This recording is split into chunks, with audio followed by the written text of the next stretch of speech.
মূল্যবৃদ্ধিয়ে ৰাইজক কোঙা কৰি পেলাইছে আৰু ইয়াৰ নিৰ্বাচনৰ এই সময়ত সুযোগ লোৱা হৈছে আৰু মূল কথাটো হ'ল যে সকলো স্তৰৰ মূল্যবৃদ্ধি হৈছে খাদ্যবস্তু অত্যাৱশ্যকীয় সামগ্ৰী সকলোৰে মূল্যবৃদ্ধি হৈছে মানে বজাৰ জ্বলিছে জুই চৰকাৰ আছে শুই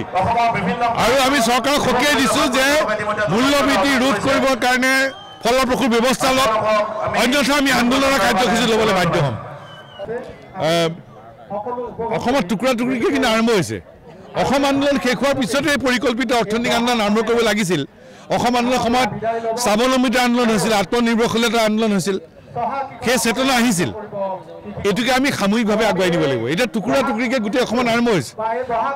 বহু যুৱক যুৱতীয়ে এতিয়া আত্মনিৰ্ভৰশীলতাৰে আগবাঢ়ি যাবলৈ স্বাৱলম্বিতাৰ নতুন নতুন পথ লৈছে তাকে আমি সামূহিকভাৱে আগুৱাই নিবলৈ ছাত্ৰ সন্থাই পৰিকল্পনা কৰিছোঁ ছাত্ৰ সন্থা অসম উন্নতি সভা অসম সেনা আমি একেলগে কেতবোৰ পৰিকল্পনা আমি কৰিছোঁ অঞ্চলে অঞ্চলে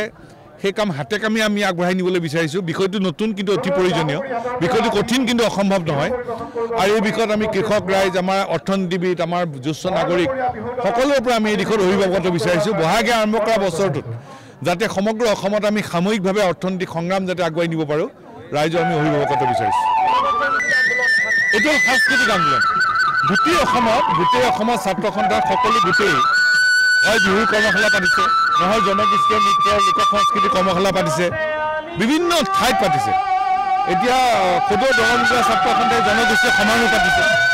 গোটেই অসমত এইটো এটা সাংস্কৃতিক আন্দোলন কাৰণ ৰাজনীতিক সমাজ ভাঙে সংস্কৃতিক সমাজ গঢ়ে আৰু সাংস্কৃতিক দোলেৰে আমি অসমৰ সকলো জনজাতি জাতি জনগোষ্ঠী ধৰ্মাৱলম্বী লোকেৰে গঠিত খিলঞ্জীয়া মানুহ আমি একত্ৰিত কৰি সমাজ জীৱন সমৃদ্ধ কৰি আমি আগুৱাব লাগিব আৰু এই সাংস্কৃতিক সংগ্ৰাম আমি আগুৱাই নিম